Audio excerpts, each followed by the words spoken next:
And welcome to Rush Roundtable, episode 178, beginning our discussions about 1991's Roll the Bones with Dreamline.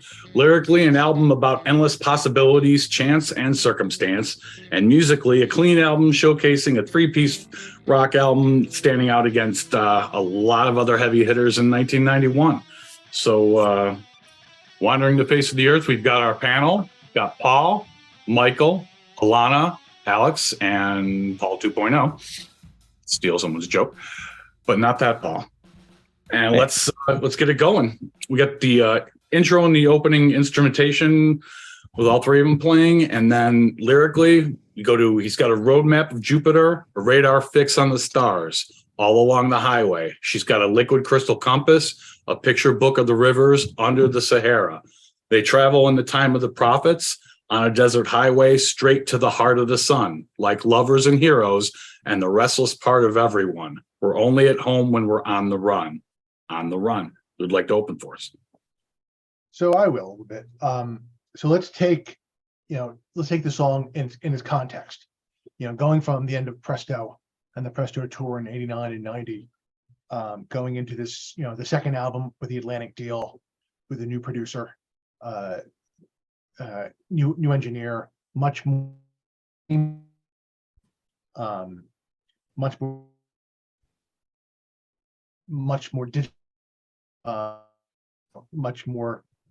to the point. Whereas Presto was almost a reaction to Hold Your Fire. This seems to be the next step of where they were going, kind of leaving the keyboards a little further back as they were kind of leaving the '80s behind. Alex takes on a much bigger role here in terms of guitar playing. And, a lot's happened since Presto.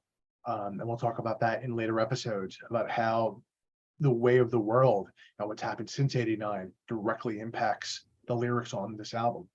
A couple things that really come out to me is, in the chorus, everything is we travel in, we travel, they travel.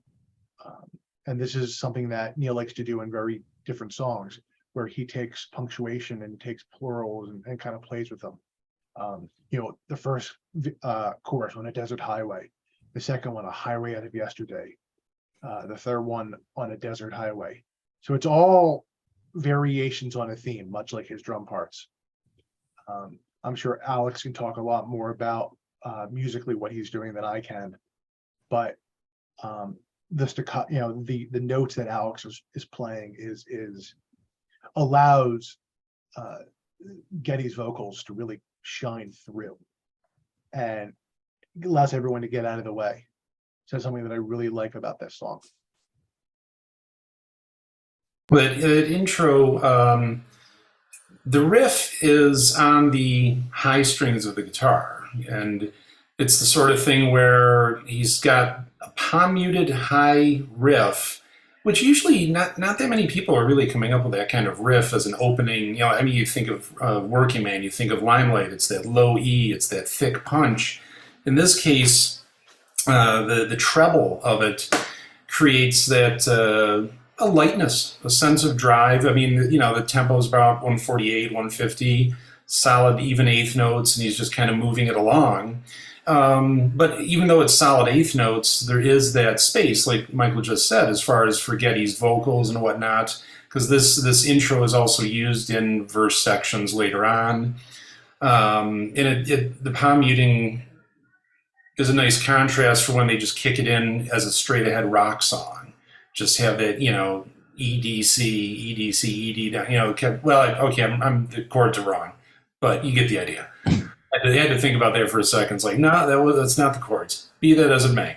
But at that point too, it's the sort of thing where, with Michael referencing the chorus, by that, one of the main things I remember Neil saying, or maybe one of them in an interview back then, was that certainly to the chorus, it speaks to the idea of only being immortal for a limited time, the power and the energy of youth, which for any of us who would be on this panel who might have been at college age at that time frame, which is like 80% of us, it's the sort of thing that you can really feel it at that point. Just sort of you throw this on and it's sort of, yeah, let's hit the road. Let's go do something.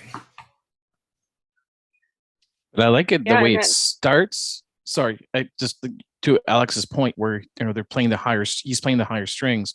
Neil's only playing hi-hat and rim shots. He's keeping it pretty simple. And then you got Getty that kicks in that bass, that then you got the low end kicking in, and then you've got the first chorus, and then till they hit that point where it just hits you right in the face. Like for an opener for an album, it starts off kind of quiet and it just hits you, and you're just like, all right, we're on a road trip, let's go.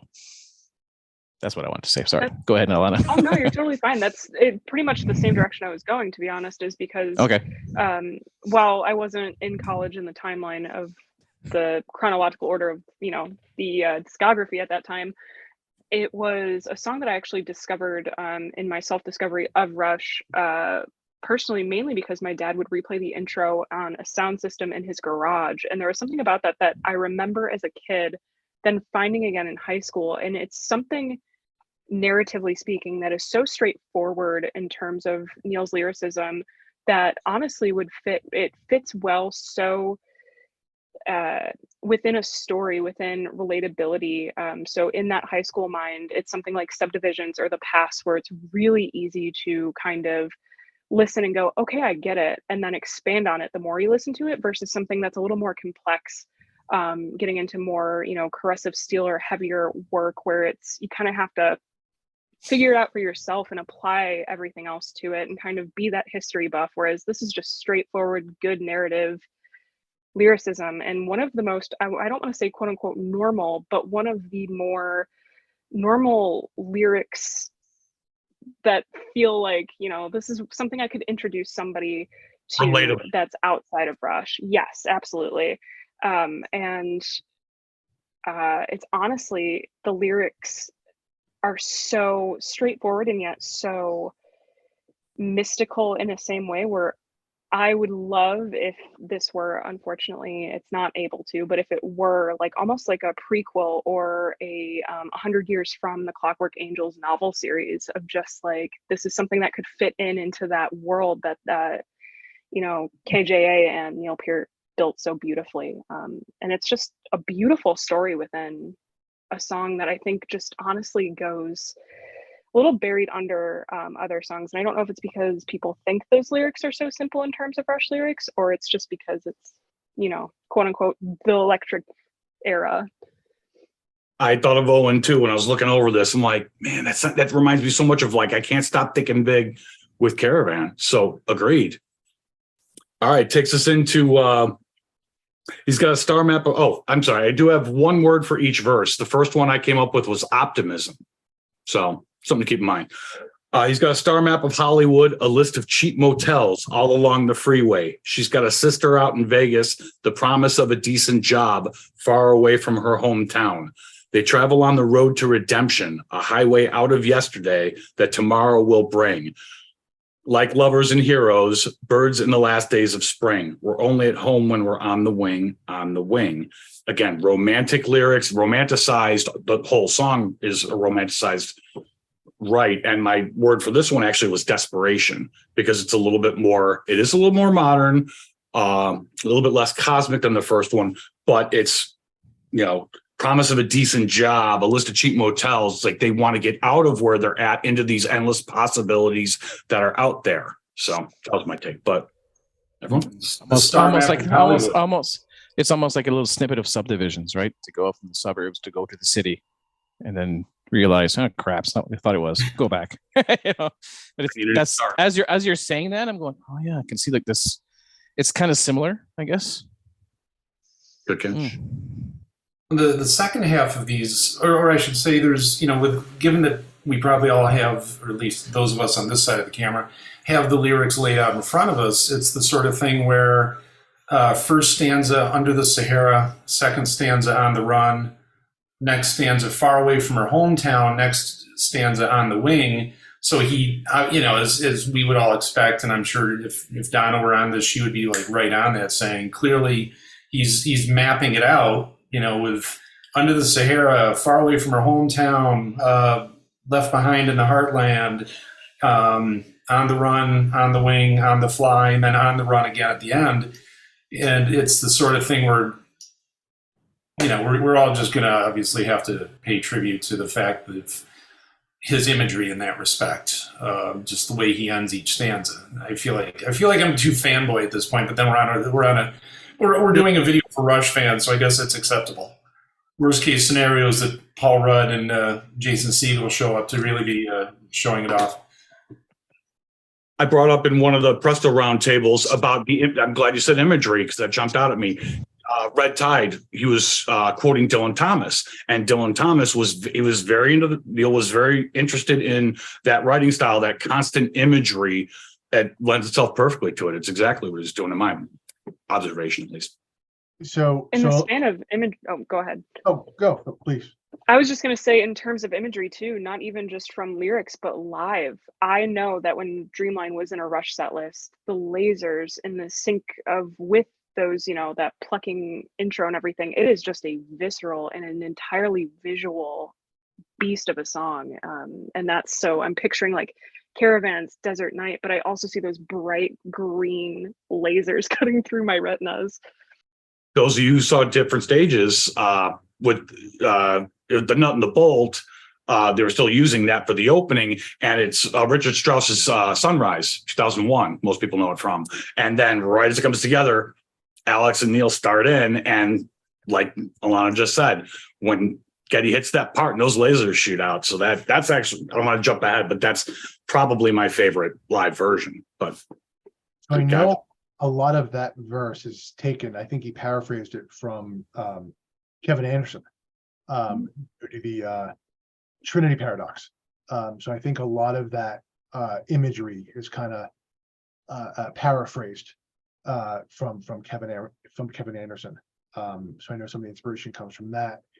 And I think that may have been one of the first times he worked with Kevin, at least unknowingly, which, Alana, to your point, ends with Clockwork Angels. So it's kind of funny how that all seemed to come to pass. But I know at that point, he had started, at least he knew about Kevin Anderson, and he started reading his material.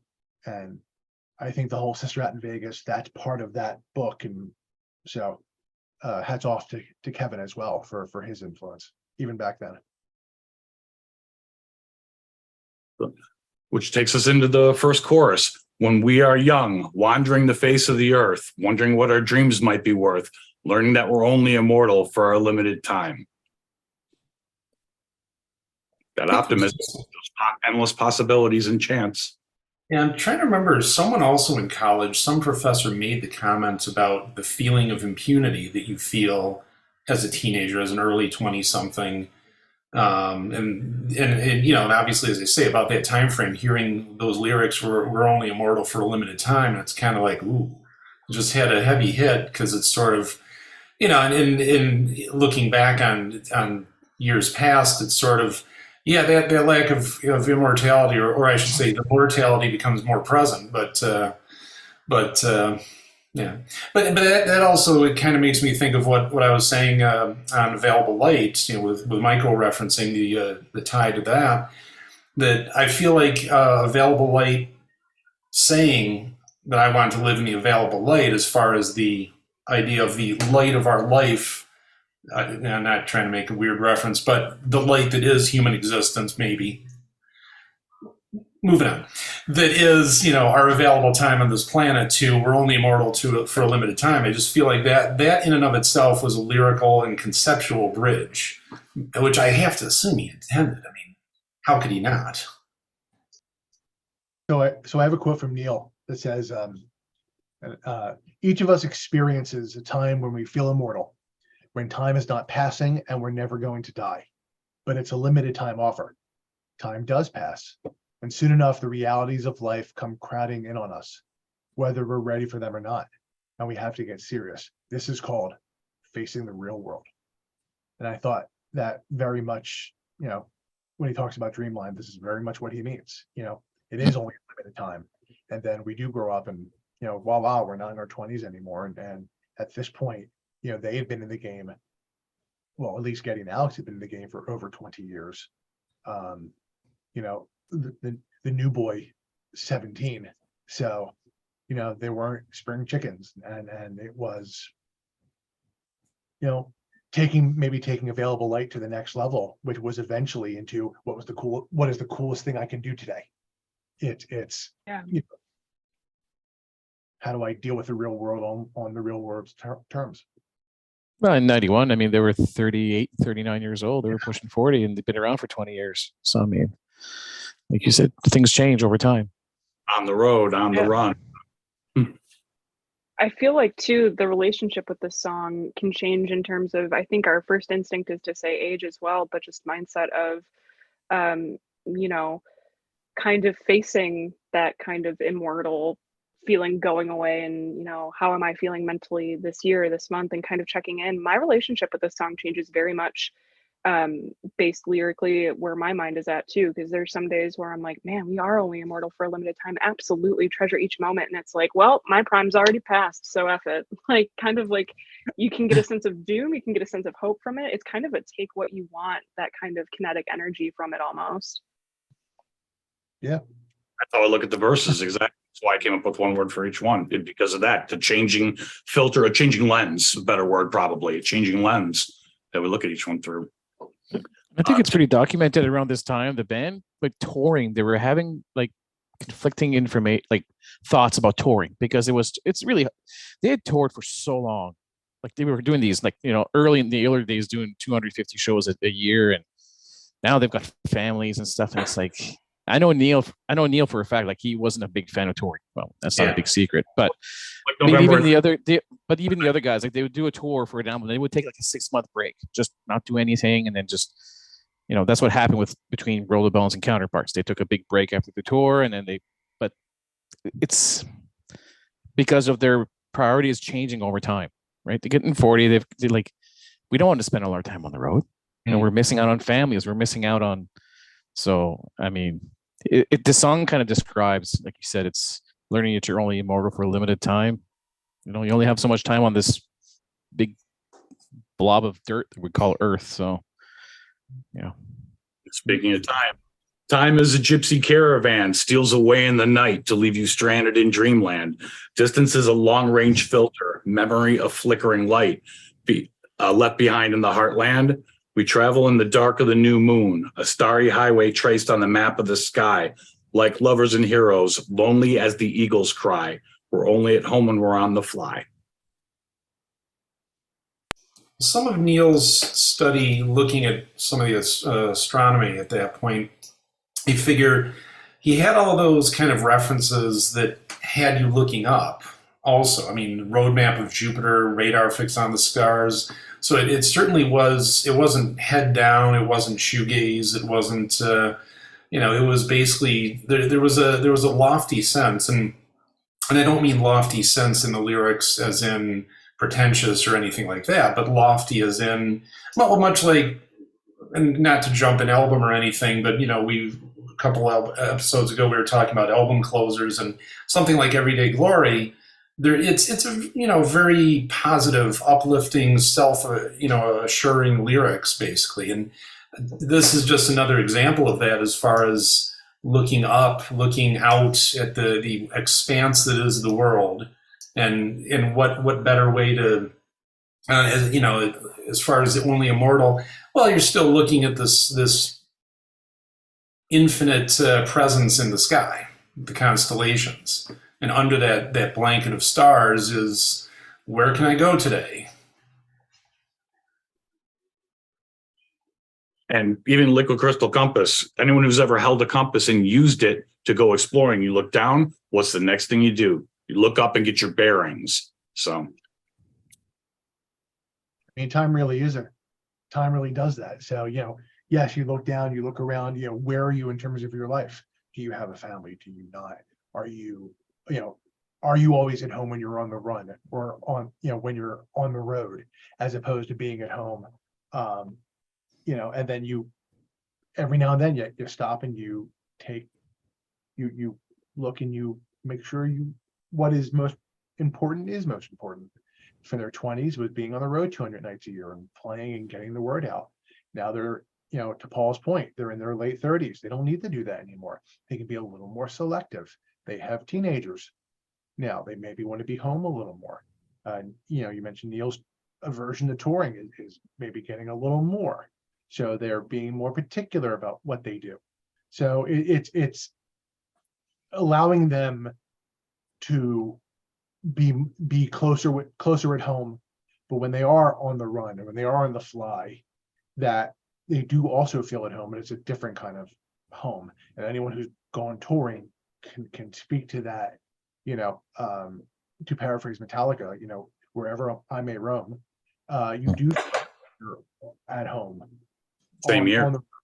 In a bus or whatever, because that does become your home. That's the thing. This section of verse really speaks to the touring life, because you're in that caravan of buses and tractor trailers schlepping the gear around. Usually you are traveling at night. You leave the venue, you might be in a hotel, or you might just hit the bus, go to sleep.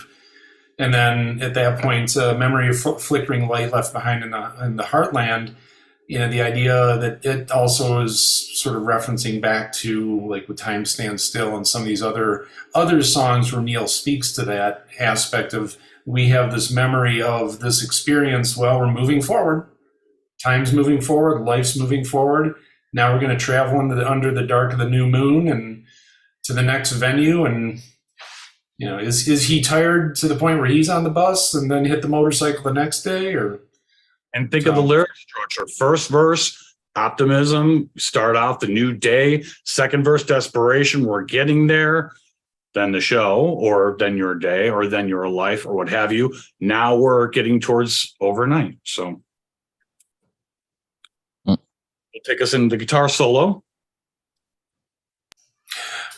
No, I got nothing. No, actually I do have stuff. So at that point, Alex Lifeson was using Paul Reed Smith guitars, which one article in a guitar magazine back at that time frame, he said he felt that they had the best intonation. And for anyone who doesn't know, it's basically how well the guitar stays in tune with itself of any of the guitars he'd used, which is one of the things that caused me to buy one, basically. I was looking at them, it's like, oh, Lifeson said that, grab. And those have a bridge that allows for the dives that he really got into diving with the bar in the 80s. Limelight's the perfect example, but a lot of songs on Grace Under Pressure signals. So this solo is all about vibrato with that bridge, using the bar. And I know there are a lot of people who might watch this who play guitar, so they know what I'm talking about. If you don't know, a lot of videos on YouTube about guitar too. Also, I teach them, available for lessons. Longer story, anyway. But a straight ahead rock solo. He's going for some high notes. I've always loved this solo. There's a simplicity in it. I don't feel it's his most compelling compared to like Limelight or certain others, but it's an excellent solo. Of course, like every one of his solos, it fits the song perfectly. You can't say he ever did a bad solo. Or if you do, you're deluding yourself and just being a schmo. But in that respect, it's basically, as I say, he's really working his gear. He's saying, I got this new guitar. I'm going to play this solo. I'm going to be diving all over the place, and I'm going to be in tune. And like I say, it's as stripped down of a solo as the rest of the song is in Driving. Driving, exactly. It travels, it soars, it does all the things that they've been alluding to in Mood. So it fits perfectly. I agree. And of course, live, they always stretched it out a little bit in the beginning of the solo. So it became, which I always had to wonder if he kind of liked other things he did and said, hey, can we put this in front of it? And it was like, sure. So it was like song part 2 on the live versions, because now we have a longer solo with some more intrigue to it that we didn't get on the studio recording. And maybe on the studio recording, he's like, I had this great idea and we already recorded it. I've been there. It's sort of someone saying, hey, we got to record. That sounds good. And then you come up with something after the fact, and it's like, damn it. Well, catch us live. It's going to be a solo that I like better. So I've always felt that first part of the solo was improv. Was like maybe 16 bars of improv that he could play whatever he want, as long as he ended on the note, so he could go into the official, for lack of a better term, solo. Yeah. Since live came up, I got to throw out Clockwork Angels real quick with the strings. Love it. So All right, which takes us into another chorus of when we are young, wandering the face of the earth, wondering what our dreams might be worth, learning that we're only immortal for a limited time. And with the final verse on the way out, we travel on the road to adventure on a desert highway straight to the heart of the sun. Like lovers and heroes and the restless part of everyone, we're only at home when we're on the run, on the run. And my one word for that one would be almost stoicism. In other words, it's still got the romanticism, but we've taken the pain and the pleasure out of it, and we're above that. Now we have a journey to do. So that's how I view that. And still open to endless possibilities. And for the drum geeks out there, this is the first time that Neil used a single drum kick instead of two. When he switched from one bass drum to two, from 2 to 1, sorry. He always had a double bass drum, then he switched to 1 with a double bass pedal. That beautiful kit. I always love that Roll the Bones kit. It's awesome. That dark, really dark colored Ludwig. Like it's one of my personal favorites. Overall, great album opener. I got to say that. It's just really sets the tone for the rest of the album. Great concert opener, great set opener. And I think it was the first Roll of Bones song they played on the Roll of Bones tour. I think it was in like song 6. How did they begin? Oh yeah, okay. Because I was thinking that as far as live versions, that their second show of that tour was here. So they played in Hamilton, Ontario, then they came here. And I remember some mistakes, hearing some guitar mistakes, like in, I think, Limelight and I think in Dreamline, which kind of made me enjoy it because, like, hey, all right. Because I make mistakes all the time. But it's like he is and he's him, and he's why I play. And I know they're all professionals, but they still make mistakes like every one of us every so often, right? It's mortal, just like right? us. They're immortal. They're not immortal. That's right. Okay. Any closing thoughts on the song? I think it's a great, to Alex's point, it's a great opener to an album. It's a great way to introduce Rush into the 90s. It's a great way of saying we're still relevant, we're here, and we've listened to everything around us. The sound is a little harsher, it's a little harder, it's a little crisper, and it signals to the world that they're not going anywhere. And I think it's a great introduction, especially with what was going on musically at the time, or what was about to happen at the time. I think it was a good segue to what was going to come. But I think it was the nice bridge between, the Presto and the counterparts. And it's a fan staple. It's such a true definition to the era that we were about to. I think a taste of the modern, in a sense, era of Rush that we got until all the way through Clockwork Angels. It truly did set a new bar and a new avenue of just what the band took to heart until their retirement. It's fantastic. One of my favorites, especially where it's at in the album specifically. And I love the fact that, again, I read somewhere doing my background research on this, that Dreamline was actually the first set of lyrics that Neil wrote before the intense writings, a couple months before the actual writing session for the album. He didn't think it was going anywhere. And then the thought that came to his mind that fleshed the whole album out for him was the idea of the wild card, face up, face down, possibilities. Yes. And I love the fact that even though there's so many either gambling or luck or chance themed songs on here, that umbrella of possibilities started with this.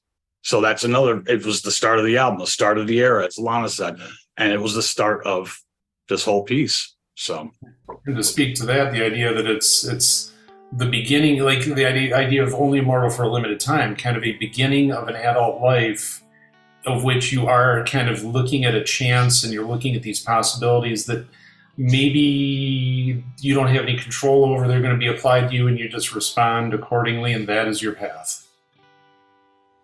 Excellently said. All right. That being said, we're going to wrap up this episode 178 of Rush Roundtable. I want to thank the panel for an excellent discussion. Please like, comment, subscribe. Start a dialogue in the comments section. We'd love to hear from you. If you want to join us on one of our panels, send us an email. And in the meantime, stay tuned for more great Rush fans content. Thanks.